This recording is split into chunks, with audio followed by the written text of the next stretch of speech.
tým ľuďom nadávať, potom na nich zaútočili kameňmi, nožmi a dokonca aj horiacimi košmi na smeti.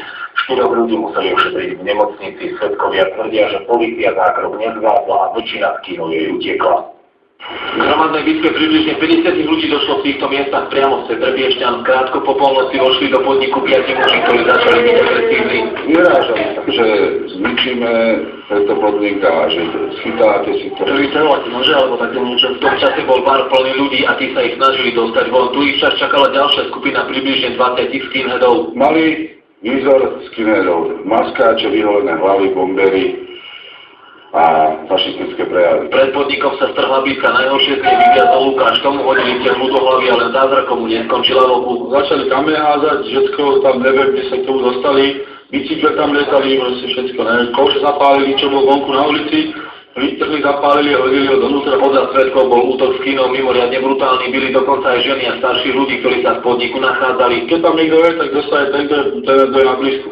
A jedno, že či si baba alebo chala. Z Kíny prišli do Piešťan z Bratislavy, Serede a Galanty. Podľa svedkov bola počas bitky reč aj o nedávno zavraždenom Danielovi Tupom. Bol som tu, zašívali ma a čakali oni po mne a zvonil jednému telefón a predstavil sa, že Daniel Tupy, prosím. Podľa Lukáša bol však zásah privolaných policajtov neefektívny. Chodili tam, zmetkovali, hľadali, že čo, ani neviem, dôkazy nejaké, alebo neviem. Počas tohto incidentu sa 4 ľudia zranili. Polícia vypočula 5 svedkov, v prípade stále štádiu vyšetrovania. Väčšina skinov podľa svedkov polícii unikla, podľa miestnych sa sem určite vrátia pre televíziu Joj Pavol Čertík.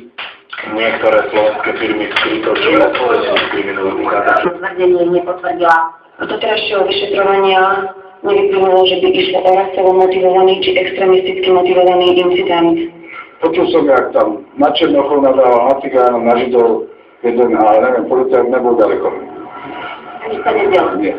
Viackrát obsahovali údaj na ministra vnútra, na policajné orgány, na ministerstvo vnútra, aby posilňovali vojenských mestách.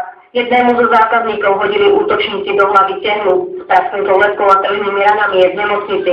Mladý muž sa počas ošetrenia stal svedkom telefonátu jedného z výtržníkov. Do telefónu sa predstavil menom zavraždeného študenta Daniela Tupého. Keď sa niekto predstaví menom človeka, ktorého zabili, a ešte smieje sa do telefóna, tak asi to jednoznačne. Podobné výtržnosti zažili majitelia barov asi pred mesiacom, vtedy ich skupinka neonacistov navštívila poprvýkrát. Obávajú sa, že to nebolo naposledy. Maria Alvediová, Slovenská televízia.